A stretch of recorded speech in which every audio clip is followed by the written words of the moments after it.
Hello बच्चों, let's read the question. Question states that a gene mutation which does not result in the phenotypic expression is termed as. Options are nonsense mutation, silent mutation, missense mutation and frame shift mutation. तो यहाँ पे हमें पूछा है कि gene mutation जो होगा वो क्या करेगा, वो फिनोटाइपिक एक्सप्रेशन जो है वो रिजल्ट नहीं करेगा, राइट। तो उसको हम क्या बोलते हैं, तो उसको बोलते हैं साइलेंट म्यूटेशन। इसमें क्या होता है, चेंज होता है सिंगल डीएनए न्यूक्लियोटाइड में,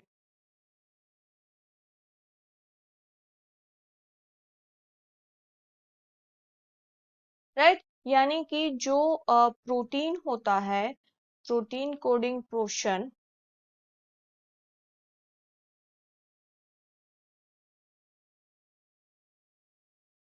उसमें क्या होगा कि जो जीन होगा वो अफेक्ट नहीं होगा, बट उसका जो सीक्वेंस होता है एमिनो एसिड का वो मेकअप करता है जीन्स प्रोटीन को, राइट। तो जो साइलेंट म्यूटेशन होगा वो फॉर्म होता है म्यूटेशन से, जो कि वहां पे क्या होगा, सिग्निफिकेंट चेंज हमें एमिनो एसिड में देखने को नहीं मिलेगा, बट उसके रिजल्ट से क्या होगा कि जो प्रोटीन होता है वो स्टिल फंक्शनल ही रहते हैं, राइट।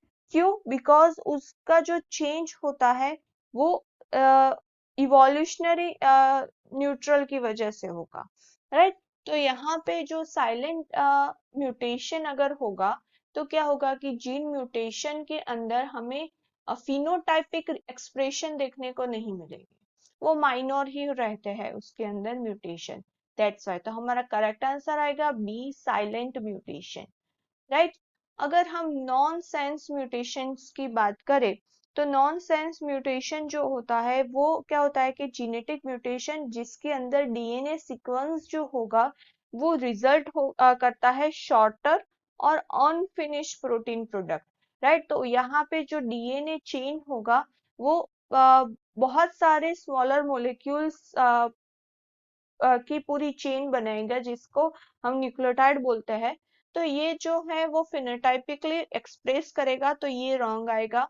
अगर हम बात करें मिस सेंस म्यूटेशन की, के अंदर जो जेनेटिक ऑल्टरेशन होगा वो क्या करेगा, सिंगल बेस पेयर जो सब्स्टिट्यूशन हो रहा है ऑल्टर्स जेनेटिक कोड के अंदर, राइट। तो ये जो प्रोड्यूस करेगा एमिनो एसिड वो डिफरेंट होगा जो यूजुअल एमिनो एसिड की जो पोजीशन होती है उससे।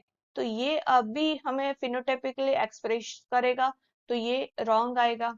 अगर फ्रेम शिफ्ट म्यूटेशन की बात करें तो फ्रेम शिफ्ट म्यूटेशन होता है वो उसके अंदर जो नंबर्स ऑफ न्यूक्लियोटाइड्स होते हैं डीएनए सीक्वेंस के अंदर वो डिविजिबल होते हैं बाय 3, राइट। तो यहाँ पे जो ट्रिपलेट नेचर के जो जीन एक्सप्रेशन होंगे बाय कोडॉन्स, तो ये इंसर्शन करेंगे या फिर डिलीशन करेंगे, तो यहाँ पे पूरा जो रीडिंग फ्रेम है वो चेंज हो जाएगा, राइट। तो यहाँ पे भी हमें फिनोटाइपिकली एक्सप्रेशन देखने को मिलेगा, तो ये भी रॉन्ग आ गया।